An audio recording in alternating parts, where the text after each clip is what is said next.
Bonjour à toutes et à tous, bienvenue dans votre émission À l'origine. Aujourd'hui nous sommes en Israël et nous allons suivre pendant quelques jours une institution, le FSJU. Le FSJU en France mais aussi le FSJU en Israël. Et plus de 500 jours après le pogrom du 7 octobre, une idée fixe, une mission, la réparation. Ce qu'on appelle en hébreu le tikkun olam, la réparation du monde. En janvier dernier, le Fonds social juif unifié emmène un groupe de donateurs en Israël. Du kibboutz Kerem Shalom, en passant par le kibboutz Kfar Aza, jusqu'aux frontières libanaises et syriennes, le FSJU a souhaité montrer l'étendue de ses actions dans le pays. Pendant ces 3 jours, le groupe emmené par Richard Audier et ses équipes a parcouru 700 km du nord au sud du pays. Julie Guez, dans quel but est organisé ce voyage ? La fonction de ce voyage, elle est assez multiple. Elle a d'abord pour vocation de faire entendre la voix de celles et ceux qui ont vécu le 7 octobre, de celles et ceux qu'on n'entend pas nécessairement suffisamment, qui n'ont pas de relais, en dehors d'Israël bien évidemment. Alors à 4000 km, on s'est dit que la bonne idée c'était de nouveau, cette fois-ci encore, en février 2025, prendre un groupe, amener une quinzaine de personnes, les faire écouter, entendre, partager, vibrer, pleurer, et puis à leur tour, quand ils seront de retour à Paris, le transmettre, le faire entendre, le faire savoir surtout, parce que la désinformation est forte, on le sait. Et puis évidemment, encourager d'autres à venir, à partager, à participer à la reconstruction du pays, à participer à la reconstruction de l'âme, parce que c'est de ça aussi dont il s'agit, à être aux côtés de celles et ceux qui ont besoin de nous, tout autant qu'on a besoin d'eux, parce que nous aussi on a besoin d'être là, on a besoin d'être au contact de ces familles et de cette population civile. Et donc c'est un gagnant-gagnant. On emmène des familles, on emmène des gens, on partage, on vit ensemble ces journées très fortes, et à notre retour, on essaye de faire entendre nos voix. Le mot-clé de cette année, ce sera reconstruction. Au lendemain du 7 octobre, comme j'ai envie de dire l'intégralité des Juifs du monde entier, on a été brisés, vraiment totalement.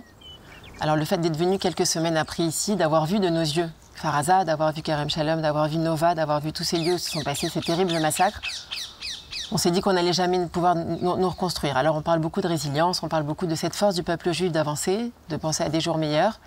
Et effectivement, 16 mois après, d'être ici, d'avoir participé ce matin et d'avoir vu ces personnes reconstruire, ces bénévoles, parce que c'est aussi des bénévoles bien évidemment, qui ont connu l'enfer et qui sont du côté de la vie, on se dit on a 2 options. Effectivement, regarder à gauche et regarder ces kibboutz qui sont détruits avec ces villages d'enfants qui ont connu l'enfer, ou prendre un virage à droite et penser que notre mission à nous aussi, elle est faite pour ça, elle est faite pour penser à la reconstruction, elle est faite pour penser au fait qu'on va réussir à s'en sortir.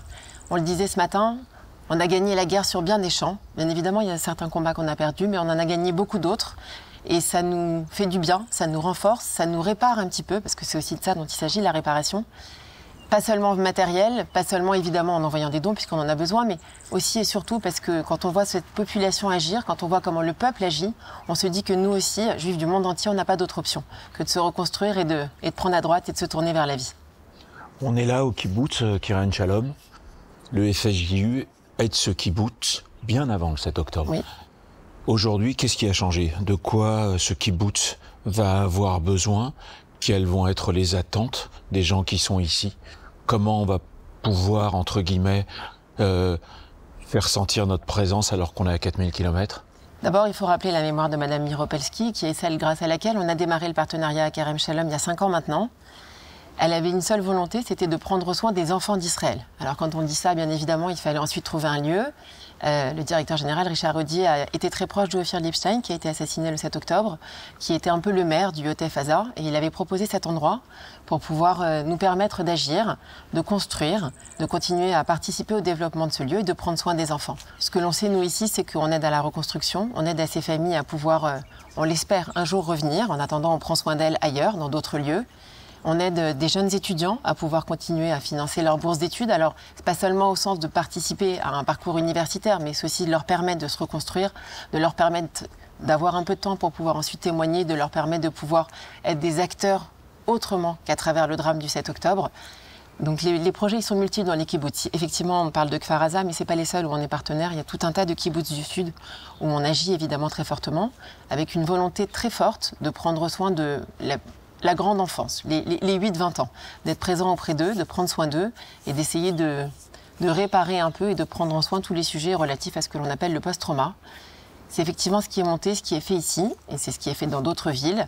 Et encore une fois, ça répare les petits et ça répare aussi les grands. Qu'est-ce que vous ressentez de tous ces gens que vous amenez, qui n'ont pas l'habitude comme vous d'être là aussi souvent, et de passer à des moments comme ça de tristesse infinie, à des moments de fierté absolue, quand on voit tous ces gens qui sont capables de donner leur vie pour leur pays? L'ascenseur émotionnel en Israël, je pense qu'il arrive à la seconde même où on pose un pied ici. Dès qu'on atterrit, on est envahi de quelque chose d'extrêmement fort. Alors bien évidemment, c'était bien avant le 7 octobre, mais depuis le 7 octobre, plus encore. On se sent être un seul peuple, une seule famille. On porte tous ces enfants comme si c'était les nôtres. Je pense que c'est quelque chose qui est transmis immédiatement. Quand on emmène ces Parisiens, et pas seulement, puisqu'on a des délégations de la France entière qui viennent ici, qui participent avec nous, on voit dans leurs yeux qu'il se passe quelque chose de très fort. On voit qu'à la fois ils se brisent et à la fois ils se reconstruisent, à la fois ils se disent qu'ils vont donner encore plus, qu'ils vont pas donner au sens financier, mais être encore plus acteurs de la survie de ce pays qui est le nôtre, qui est un peu voilà, notre idéal à tous et dans lequel, bien évidemment, on fera tout. On se relèvera les manches, quoi qu'il arrive, quoi qu'il en coûte, quoi qu'il en soit, pour jamais laisser tomber Israël et être toujours du côté des justes. Merci. Merci. Le kibbutz Kfar Aza a été l'un des sites les plus durement touchés le 7 octobre. Le Fonds social juif unifié a immédiatement porté secours aux habitants de ce kibbutz dévastés, en les relogeant et en les soutenant psychologiquement. Ils ont aussi mis en place un programme de bourse à travers le pays qui a permis à plus de 400 étudiants de poursuivre leurs études. Bonjour Richard Audier. Bonjour Steve. Vous êtes directeur général du FSJU. Comment s'implanter en Israël quand on est une association française et comment continuer ou apporter une nouvelle vision du travail qu'on aurait à faire aujourd'hui, c'est-à-dire reconstruire? Avec son papa, Nitzan Lipstein, son papa a été le maire de Kfar Aza et de l'équivalent du conseil régional de l'enveloppe de Gaza. On travaille avec lui depuis des années, avec Myriam Felida, sur cette région. Il a été tué comme son fils ici.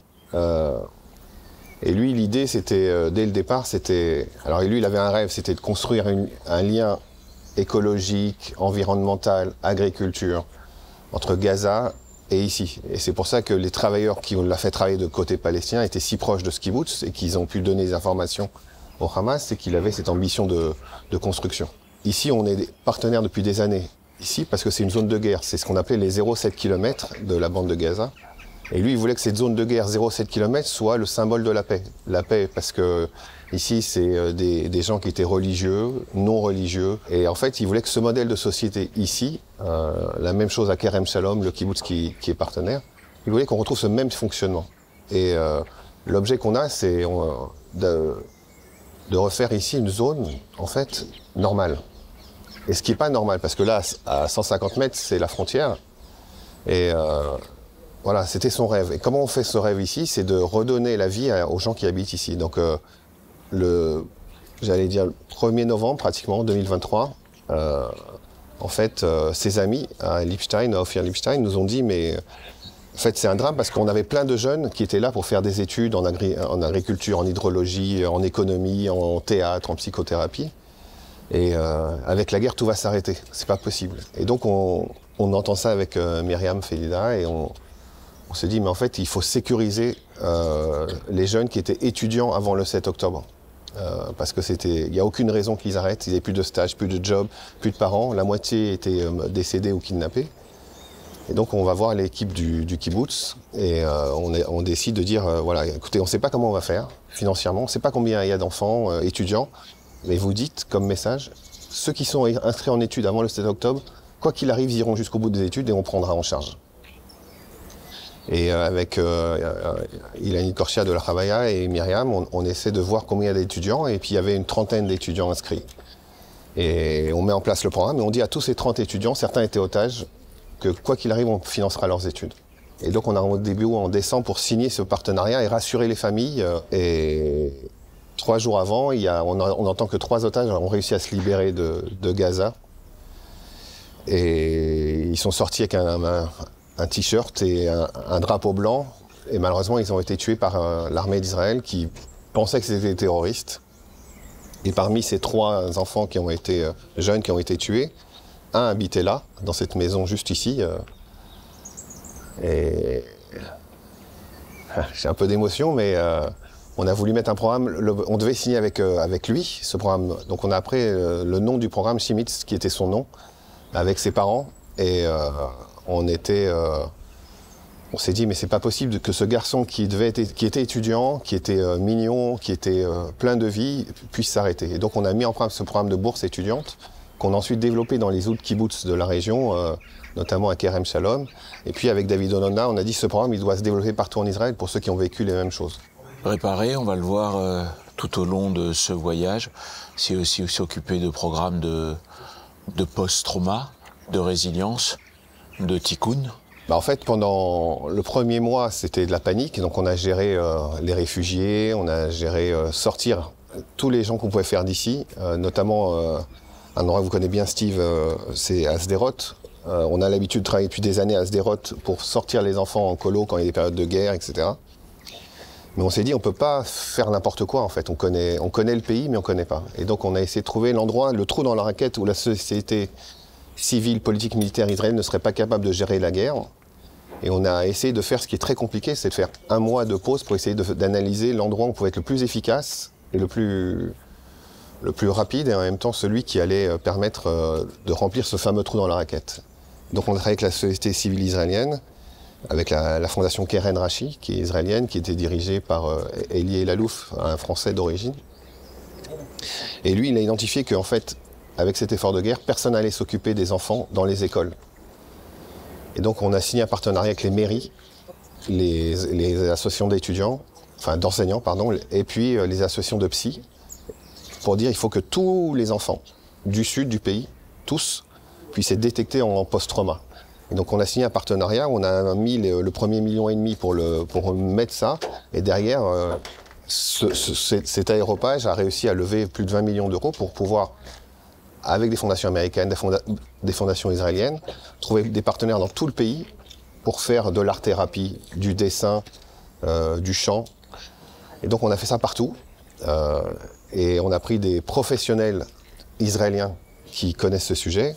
Et notamment sur l'art-thérapie, on a pris Steve Suissa.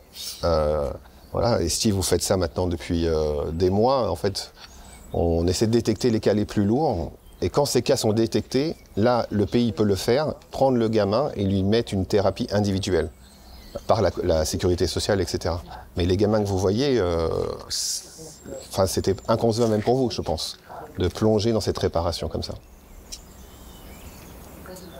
Je pense qu'elle est essentielle et je pense que c'est ce dont va souffrir le pays pendant les prochaines années. Je pense que c'est le travail que vous êtes en train de mettre en place qui va faire que tout d'un coup, on va sortir de cette expérience meurtrie, mais sûrement un peu plus fort.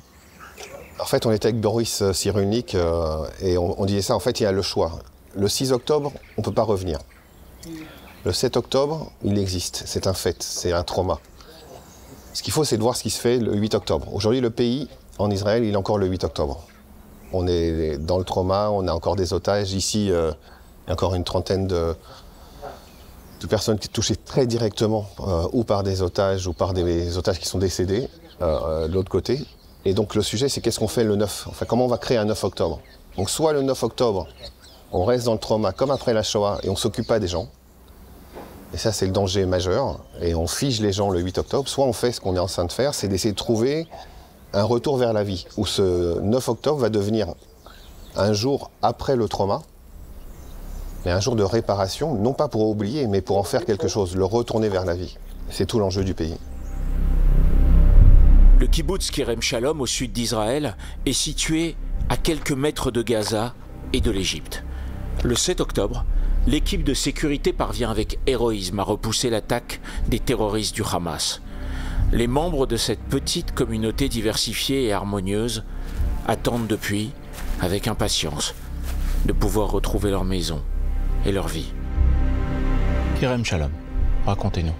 Kerem Shalom, c'est le kibbutz le plus sud-ouest d'Israël. Il est à 30 mètres de la bande de Gaza, 500 mètres de la frontière de l'Égypte. C'est un tout petit kibboutz de 230 personnes à peu près. C'est un kibboutz qui est mixte, religieux et non religieux. Et depuis 2018. Et on apprend et on vit ensemble depuis. Vous êtes là depuis 20 ans, c'est ça? Moi, je suis là depuis 2004. Et là, depuis cette fameuse date fatidique, qu'est-ce qui se passe ici? Le 7 octobre, on s'est réveillé à 6h30 avec l'alerte de couleur rouge. On est allé dans les salles, les chambres de sécurité. Et au bout de quelques minutes, on a compris que c'est quelque chose d'autre, c'est pas régulier. Vers 6h50, on a eu un message qui nous a dit de fermer les maisons, les fenêtres et tout. Et au bout de 10 minutes, on a entendu des tirs partout, des cris en arabe. Et on a passé en gros 40 heures enfermés chez nous. Pendant les 8 premières heures, il n'y avait pas d'armée ici du tout. Il n'y avait que notre équipe d'intervention, du kibbutz même, qui se sont battus bravement et qui ont sauvé les vies de nous tous. Malheureusement, on a perdu deux amis qui se sont tués ici, Michael Weitzen et Yedidia Raziel. Mais grâce à eux et leurs amis de l'équipe de l'intervention, on est tous en vie. Et on peut continuer. Comment on se répare de ça quand on est en guerre avec juste derrière un mur qui est à peine 20 mètres? Je ne sais pas si on se repart de ça. C'est... En parlant, comme là? On parle beaucoup. On parle, on accepte. On accepte, on sait qu'il y a des dangers. Mais Vous pensez que ça redeviendra un paradis? Différemment? On va faire de ça un paradis, oui. On attend ça. Dès que ce sera possible? Dès que les gens ont envie de retrouver leur maison? Oui, vraiment. De retrouver et d'améliorer.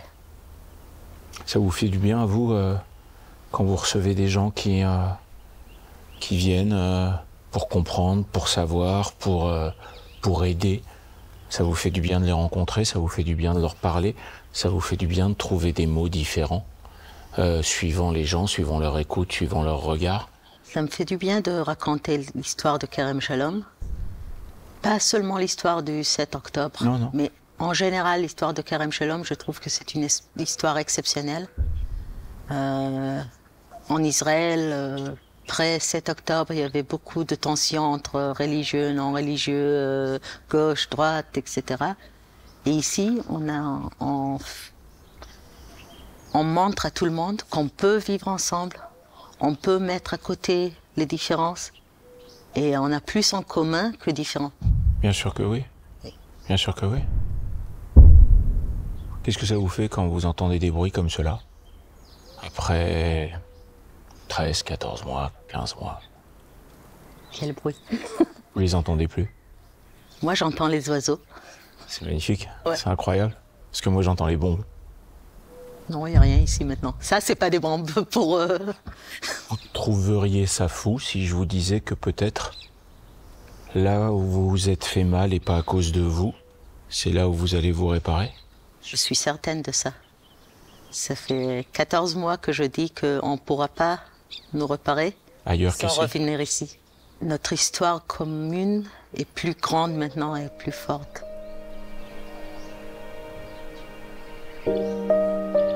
Avant le 7 octobre, le Fonds social juif unifié avait prévu d'inaugurer un bâtiment sécurisé qu'il avait financé pour protéger l'ensemble de la communauté.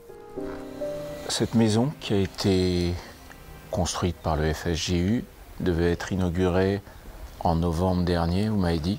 Racontez-moi un peu. Novembre 2023, il devait être inauguré. En fait, ici, on a un kibbutz de famille et on voulait trouver avec ce kibbutz un endroit de famille qui soit protégé, puisqu'on est à la frontière de Gaza et de l'Égypte, juste à 30 mètres de Gaza et de l'Égypte, où il n'y a pas le temps de se mettre sur les alertes. Et Madame Miropolski, qui était une femme qui n'avait pas d'enfant, pas d'héritier, elle a fait un don il y a longtemps à Strasbourg avec le Fonds social.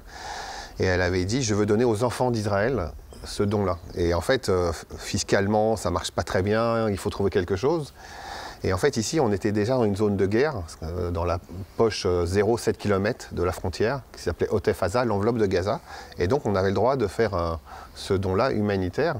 Et donc, en fait, on a eu l'idée, avec les gens du kibbutz qu'on connaissait depuis 5 ans, on avait vu à Kfar Aza le député de toute cette région, et il nous dit, mais oui, il y a une chose qu'il faut faire, c'est un endroit protégé, parce qu'on n'a pas le temps de faire des alertes, pour les enfants, les familles. Donc on le voit à la fin du bâtiment, c'est un miklat surprotégé, mais tout l'immeuble en fait est un mamad, un miklat, comme vous voulez. Et à l'intérieur, l'idée c'était de mettre le jardin d'enfants, donc derrière les jeux, mais aussi 2 endroits pour faire une thérapie pour des médecins ou des cliniques thérapeutiques, et puis un jeu de thé, etc. Et on devait inaugurer ça en novembre, décembre, suivant l'échéancier des travaux, 2023. Et le 7 octobre... à tout balayer. À tout balayer. FSJU France, FSJU Israël, c'est un travail en commun, c'est une répartition des tâches. C'est le FSJU France qui fait un ensemble de galas pour couvrir après les besoins en France et Israël. Oui, alors il y a une question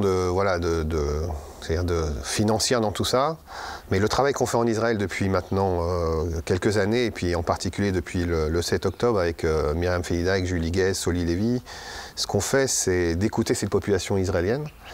Et ce qui est incroyable, c'est qu'il y a des dons israéliens pour la structure FSJU Israël, parce qu'en fait, on a essayé juste d'être modeste, d'écouter. En fait, maintenant, nos donateurs en France, ils veulent participer à cet événement qui est un événement juste sensitif.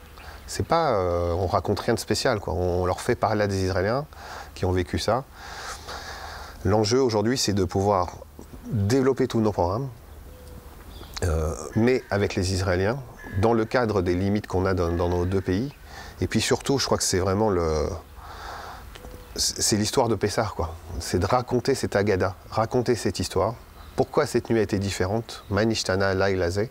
Ben là, c'est pas Manishtana Lailazé, mais Manishtana à Milchamazé, cette guerre, pourquoi elle est différente? Et pourquoi c'est aussi le combat des ténèbres contre la lumière. Et on est ici dans la lumière, c'est ce qu'on doit donner. Au sein du FSJU, la commission Israël coordonne les projets et les actions menées entre la France et Israël. Soli Lévy, son président, tenait à accompagner ce groupe. Bonjour Soli. Bonjour. Vous êtes président de la commission Israël. Depuis de nombreuses années, vous êtes là, tout le temps présent, tout le temps avec une envie d'ouvrir les portes, de donner, de voir ce qui va, de voir ce qui ne va pas. On sent que vous avez éternellement le souci de l'autre. On est dans un voyage où on est en train de regarder, d'accepter et de se demander comment on va pouvoir faire de notre mieux pour aider à réparer. Vous ressentez quoi?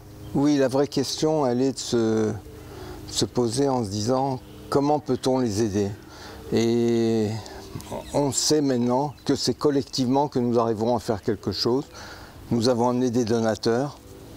Pour nombre d'entre eux, c'était la première fois qu'ils venaient. Leur seule question, c'est comment aider? Comment faire en sorte que nous partagions la peine de ces personnes et qu'ils puissent partager la joie que nous voulons avoir avec eux. Et c'est sûr que c'est dans l'unité que nous arrivons à vaincre. Asaf a 27 ans. Il vit à Beth Shemesh, à côté de Jérusalem, où il dirige une société de sécurité. Passionné de musique électronique, il était à Reim, au festival Nova, le 7 octobre 2023, auprès de son ami David Bromberg, le producteur du festival. Lorsque les terroristes attaquent, il essaie de s'échapper alors que des dizaines de jeunes sont abattus tout autour de lui. Le père de son ami David vient les récupérer au milieu des tirs. Ils parviennent à fuir la zone avec une dizaine de personnes. Certains de ces moments d'épouvante sont encore aujourd'hui des trous noirs dans sa mémoire. Il témoigne inlassablement devant les groupes qui viennent rendre hommage aux victimes du festival Nova.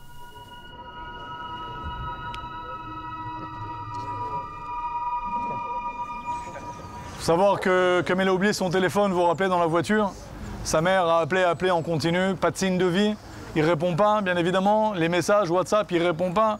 À un moment, la famille comprend qu'il est avec David, ils chopent le téléphone de David, ils attrapent ce téléphone, ils recueillent ce numéro de téléphone, ils essayent d'appeler et personne ne répond parce que le téléphone est sur le mode avion pour garder la batterie, économiser des données. À un moment, ils réactivent la puce et là, ils voient des dizaines de messages arriver et il y a un téléphone qui rentre, une discussion, une communication. C'est le mari de sa tante qui est au téléphone et qui demande à son ami « Est-ce que Asaf est vivant ?» Et il lui dit « Je te le passe ». Et il prend au téléphone et lui dit « Tu sais quoi, appelle ta mère tout de suite, raccroche. Elle croit que t'es mort.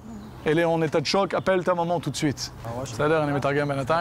Et cet homme ensuite les prend chez une amie qui avait fui avec eux dans sa maison à elle. Entre-temps, vous avez compris qu'il a pu joindre ses proches, les rassurer. Et donc, il continue de s'éloigner de la zone de combat. Et à un moment, au bout d'une demi-heure, sa mère arrive au Yishuv où il est, à Gadera, donc chez cette jeune fille.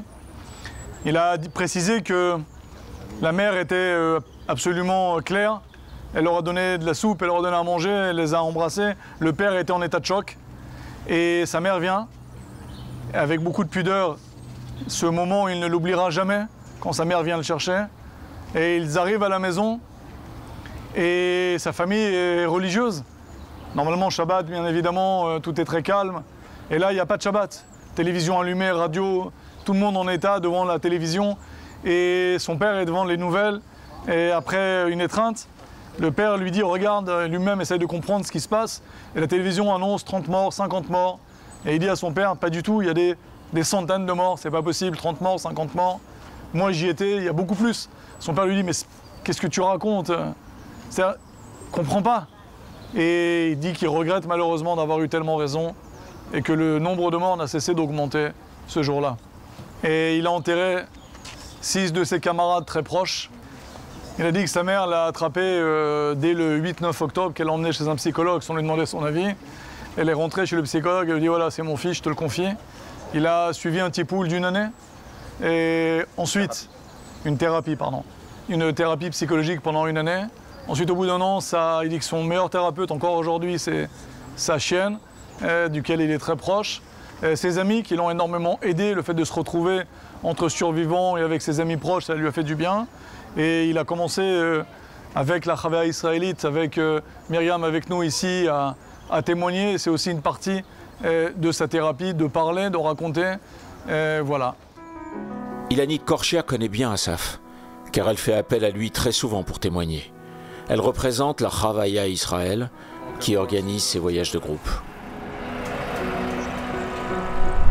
Ilanit, vous êtes directrice de la Chavaya Israël, pour tous nos téléspectateurs, directrice d'une grosse société qui s'occupe de tous les voyages, à tous les âges, les groupes d'enfants, les groupes de gens du monde entier qui veulent visiter ce pays.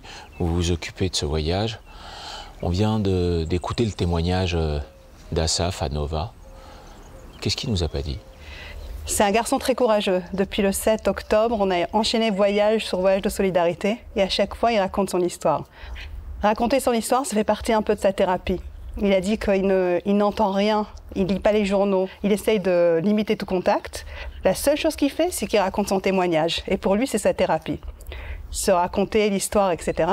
Il a suivi une thérapie professionnelle, bien sûr. Il a raconté que pendant très longtemps, il disait il racontait à la troisième personne. Et un jour, son thérapeute, il lui a dit « Arrête de raconter à la troisième personne ». Et je me rappelle que quand il faisait ses témoignages au groupe, il disait tout le temps « Tu marchais ».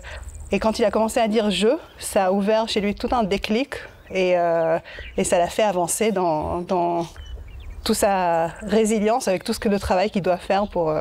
Et ça, pour vous, en tant qu'Israélienne, par exemple, ça fait partie de la reconstruction et de la réparation dont on parle pendant ces 3 jours de voyage? Tout à fait. Et j'espère que pour l'autre côté, entre guillemets, parce qu'il n'y a pas d'autre côté, mais que dans cette rencontre, c'est un vrai échange. C'est-à-dire que nous, on évolue en tant qu'Israéliens, mais aussi les participants qui viennent en Israël évoluent dans leur chemin et construisent des ponts, se questionnent. Des ponts d'amour. Exactement. Ce pont d'amour entre les deux pays, la France et Israël, existe notamment grâce à l'action du FSJU Israël, qui est dirigé depuis ses bureaux à Tel Aviv par Myriam Fedida. Myriam, aujourd'hui, les habitants du kibboutz Kfar Aza, qui a été attaqué le 7 octobre, sont relogés. D'abord, où et comment ils vivent ça? Alors effectivement, 914 personnes vivaient au kibboutz Kfar Aza avant le 7 octobre. Ils ont dans un premier temps et jusqu'à il y a un mois été relogés à Shfaim, dans un kibboutz du centre du pays. Et puis les 15 mois étant arrivés, il a fallu les déloger. Et ils sont aujourd'hui, pour la plupart, 50% en tout cas, relogés à Ruchama, qui est un kibboutz pas très loin de Kfar Aza, mais plus à l'intérieur des terres, moins à la frontière. Et ils sont relogés dans ce qu'on appelle en Israël des caravilotes, plus ou moins grandes selon la composition de la famille, et ils vivent là-bas. Ça pour 50% des habitants. 33 familles, soit 91 personnes, ont choisi de rester à Shfaim, parce que quand ils ont été accueillis à Shfaim après le 7 octobre, les enfants ont été rescolarisés dans les écoles. Les morts ont été enterrés dans les cimetières de Shfaim. Donc il y a des familles qui ont choisi de rester là-bas. Ils sont au nombre de 91. Une étude révèle que 34% des Israéliens sont touchés par le stress qu'on appelle le stress post-traumatique. C'est énorme. Comment fait-on dans ces cas-là pour répondre à tous ces besoins et aux différents besoins? Alors il y a eu 2 manières de faire. La première, elle a été de, encore une fois, s'appuyer sur des acteurs de terrain qui ont un maillage étroit avec les villes et aller dans chaque ville concernée. Alors je vais parler d'Ofakim, de Netivot, de Sderot, toutes ces villes-là qui ont été touchées au plus près, et de déployer avec, pareil, des professionnels qui ont été formés pour, des gens qui ont suivi des formations particulières après le 7 octobre pour gérer le post-trauma suite à une guerre, suite à un pogrom tel que celui du 7 octobre.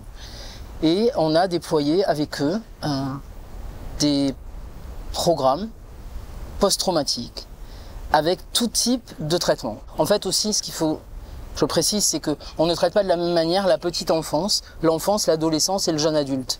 Et donc, selon les tranches d'âge qu'on a à traiter, et en l'occurrence, là je vais faire allusion à l'adolescence, ils ont énormément besoin de parler, mais de parler de manière authentique, de sortir les choses sans filtre. Et donc on a adapté par exemple pour cette population-là des ateliers de parole dans les villes de Netivot et d'Ofakim. Et il y a aussi avec la fondation Beersheva et la ville de Beersheva des ateliers aussi d'art-thérapie qui ont été mis en place là-bas, et de sport. Est-ce que, pour finir, selon vous, depuis le 7 octobre, que par exemple la diaspora française s'est vraiment inquiétée de l'identité juive par rapport à ce qui se passe ici en Israël, et qu'il y a un état d'urgence qui s'est créé pour se porter en aide les uns des autres? Écoutez, incroyablement, on a senti dès le départ une solidarité du monde entier. Les gens étaient là pour soutenir Israël, pour soutenir les gens qui avaient été frappés, mais aussi ceux qui allaient être face à ces gens-là pour leur venir en aide. On s'est senti extrêmement épaulés. Mais on a eu une grande surprise, c'est les Français. Et oui, on a senti une solidarité totale. On a fait énormément de groupes en très peu de temps. Il y a une demande permanente et nous sommes aujourd'hui plus d'un an et demi après et la demande est toujours là. Alors elle est ailleurs. Elle est de venir passer des après-midi avec ses enfants qui sont hébergés dans les centres pour la petite enfance, Yad Rachel par exemple, mais aussi d'autres. et elle ne s'arrête pas. Donc oui, on a senti une mobilisation, on a senti que les gens de diaspora se sentaient concernés, avaient envie d'être là, avaient envie de témoigner leur soutien, même si physiquement ils ne pouvaient pas toujours être là parce qu'il n'y avait pas d'avion, etc. Et ils l'ont montré différemment. Ils l'ont montré en donnant de l'argent, ils l'ont montré en posant des questions, ils l'ont montré en voulant participer à la vie de la société civile israélienne. Des fois, quand ils étaient là. Ils l'ont montré en voulant faire du bénévolat. Quand ils étaient là dans leur propre appartement et ils appelaient en disant « Qu'est-ce qu'on peut faire aujourd'hui? Est-ce que vous savez où on peut aller? Est-ce qu'on peut être bénévole quelque part dans une association, dans un de vos programmes ou ailleurs? Comment on peut vous aider ?» C'est une vraie question qui est là et qui se pose encore aujourd'hui. Les gens sont là et on le sent et ça fait du bien. Mais il ne faut pas qu'ils lâchent parce que c'est que le début, j'ai envie de dire. Le quartier général des familles d'otages se trouve au centre de Tel Aviv dans ce bâtiment. Depuis le 8 octobre 2023, de nombreux bénévoles de cette association soutiennent au quotidien les familles des otages israéliens. Daniel Sheik, ancien ambassadeur d'Israël en France, a mis ses compétences à leur service. Je résume de temps en temps notre activité en disant que l'ennemi numéro 1 des otages sont évidemment leurs geôliers du Hamas, mais l'ennemi, le deuxième ennemi, c'est l'oubli. Et notre rôle, c'est de veiller à ce que ces gens ne soient pas oubliés. C'est une crise humanitaire globale qui devrait intéresser tout le monde, parce que si cette méthode de traverser une frontière, kidnapper des centaines de civils, de bébés jusqu'à vieilles personnes, devient un outil accepté de la guerre, cela va créer un chaos total dans le monde.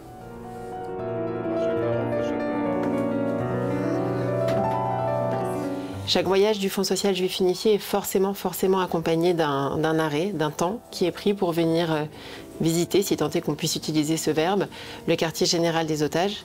Donc on a décidé, quand on a passé ce partenariat, de les soutenir sur l'aspect social, de leur permettre effectivement de continuer à avoir des vies décentes, puisque tout s'est arrêté, parfois sur 3 générations, même davantage.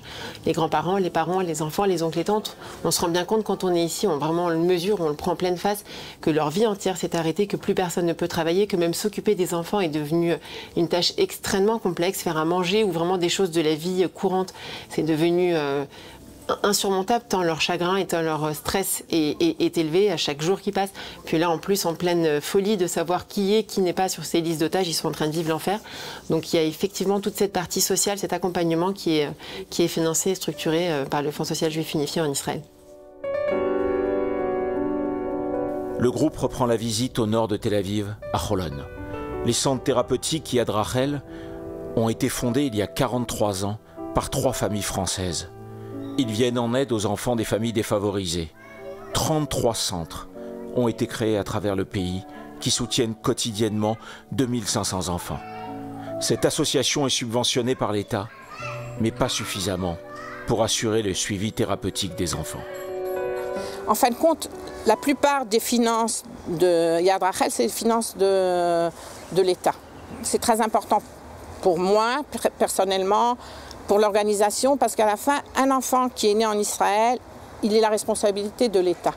Mais l'État d'Israël, il peut vous dire que sur un enfant, il peut recevoir 25% d'assistance sociale. Moi, je dis, je dois 50%. Donc, je leur dis, donnez-moi les 25 et moi, je vais chercher les autres 25. Et c'est là où le FSGU, en fin de compte, rentre. Grâce au FSGU, aux des autres donateurs, on peut donner beaucoup plus aux enfants. Comme je dis, si là on est à côté d'une voiture, 4 roues, on a les 3 roues, il nous faut la 4e. Sans la 4e, ça ne marche pas. Depuis presque 20 ans, le FSJU apporte son soutien à ce centre thérapeutique. À l'extrême nord du pays, à la frontière avec le Liban, Metula est une ville créée en 1896 par la famille Rothschild. Depuis le 7 octobre, cette ville de plus de 1500 habitants a été entièrement évacuée. Ces habitants ont été relogés provisoirement au centre du pays, avec le soutien notamment du FSJU. Alors, le travail du FSJU, il consiste aussi à réfléchir et à à anticiper ce qui peut potentiellement ne pas être financé par l'État, ou en tous les cas dans un second temps, comme on l'avait fait au démarrage après le 7 octobre pour aider des centaines et des milliers de familles à être déplacées, à financer ces nuits d'hôtel et cette vie d'entre-deux, le temps que l'État prenne le relais. On va effectivement continuer ici à agir comme ça et à financer ce qui ne peut pas l'être dans un temps immédiat par l'État. Autre frontière, celle de la Syrie, la ville druze de Majalsham, au nord d'Israël. Le 27 juillet 2024, une roquette s'abat sur un terrain de jeu où des dizaines d'enfants jouaient. 12 d'entre eux seront tués ce jour-là. Et il a commencé par vous dire qu'il était le maire de Majalsham. Et il vous a dit avec de l'émotion qu'il était ici et dans l'affliction depuis cet événement et qu'il était très touché par le fait que cette délégation du FSJU, FSJU France, FSJU Israël, soit présente à Majalsham, qu'on soit venu jusqu'ici. Il vous dit également que ça les renforce énormément. Le FSJU s'est immédiatement rendu auprès des familles pour leur proposer un soutien psychologique. Ils ont également pris en charge les enfants traumatisés par le drame. Cette communauté druze fait partie intégrante de la société israélienne. Si on parle des Druzes, on parle d'une toute petite communauté dans le monde. À l'échelle de la planète, il y a 1 million de Druzes. La plupart d'entre eux vivent au Moyen-Orient. Plus de 500 000 vivent en Syrie, 300 000 au Liban. Et nous avons en Israël une communauté en Galilée et dans le Golan. Ici, nous sommes dans le Golan, à Majalsham, une communauté de 150 000 Druzes. 20 à 30 000 d'entre eux vivent dans le Golan et les autres en Galilée. Sont des citoyens israéliens parlant l'arabe, très proches de l'islam, puisque c'est un schisme de l'islam. Ils vont bien évidemment à l'école, ils apprennent en hébreu et en arabe. L'arabe est une langue officielle de l'État d'Israël. Ils font l'armée, ils vont à l'université. Les femmes font des métiers d'avocat, de médecin, d'infirmière. On les trouve partout dans la société israélienne. Les Druzes sont présents en Israël depuis plus de 300 ans. Le FSJU apporte son soutien à l'ensemble de la société israélienne, une société aussi diverse qu'unie. Il y a des chrétiens, il y a des musulmans, il y a les Druzes, il y a les Bédouins. C'est 20% du pays. Et les Druzes font partie totalement du pays. Et pour nous, c'est nos enfants qui sont décédés ici. C'est nos enfants qu'on doit aider. Avec Myriam Felida et Michael Giladi qui habitent dans le Golan. Dès le départ, on a dit qu'il faut aider ce village parce qu'il est isolé géographiquement d'Israël, mais il fait partie du pays. Et pour nous, en tant qu'association humanitaire, on ne s'est même pas posé la question.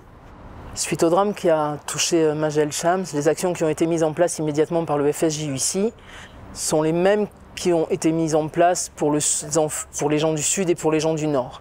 Nous avons contacté immédiatement le Rosh HaMoatza de Majalsham qui est avec nous aujourd'hui afin de lui proposer de faire partir les enfants de ce village qui venaient d'être blessés dans sa chair dans les différents centres de vacances ou les centres de réhabilitation post-traumatique que nous organisons en partenariat avec la Chavaya israélite.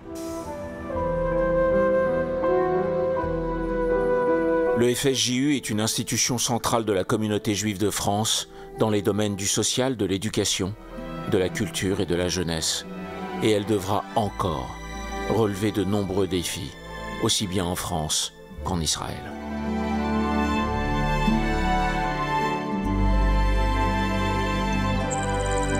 Merci à tous de nous avoir suivis pendant ces quelques jours où nous avons vu les uns après les autres des lieux symboliques qui ont besoin de se réparer, qui ont besoin d'aller vers un apaisement, vers une reconstruction, vers ce qu'on appelle, comme on l'a dit souvent, le tikkun olam, la réparation du monde. Je vous souhaite un bon dimanche, une bonne semaine, prenez soin de vous et à très vite.